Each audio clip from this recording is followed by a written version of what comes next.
back to the streets. Rooftops and Alleys, the parkour game, is super addictive. I'm not even gonna wait to say that I highly recommend it. While it's a Switch 1 game, I've been playing it on Switch 2 and I have more hours in this game than MKW at this point. Rooftops and Alleys is essentially 6 large themed playgrounds in which you can free run, make your own lines with an infinite number of trick combinations, and practice parkour to your heart's desire. The level design for this game feels very calculated, and each of the 6 levels give you a fun and different combination of obstacles to climb, jump, flip, and slide on. There are challenges that are highlighted across each map as well, so once you get through the tutorial and get a handle on the controls and the physics, you can then put your skills to the test.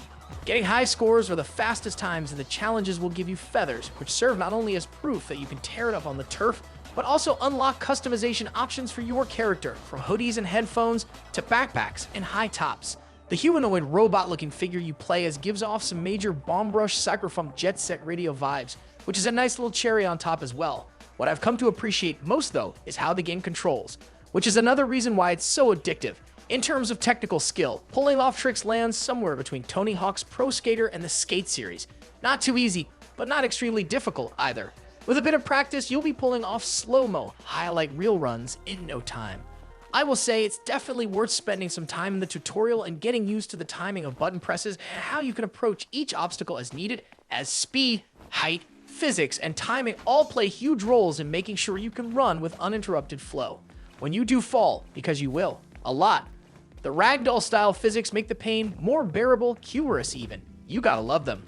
Speaking of slightly painful performance, one note, and one of the few real criticisms I have of the game, it might be different or at least less noticeable on other consoles, but there is a noticeable frame rate change in the quality versus performance modes for the game, so I recommend playing on performance mode for the best experience.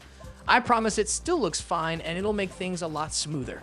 My other criticism is some of the controls can be a little finicky based on the positioning of your character when approaching obstacles, like sliding under pipes where you can hit your head if you go in at the wrong angle, or trying to quick step over small curbs or ledges. The character may not interact the way you want them to, or instead of wall running, your character may try to climb up the wall, things like that. I will say, I think most times it probably is user error, but there are also times where it felt like I did the moves correctly, but it still didn't do the move I wanted, or how I wanted it.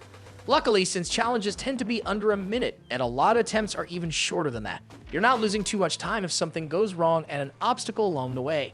Lastly, I wanted to shout out the original soundtrack, which was created by the developer and his wife. It's a good mix of songs and sets the mood for what is a great pick-up and play experience or all-night session gaming marathon.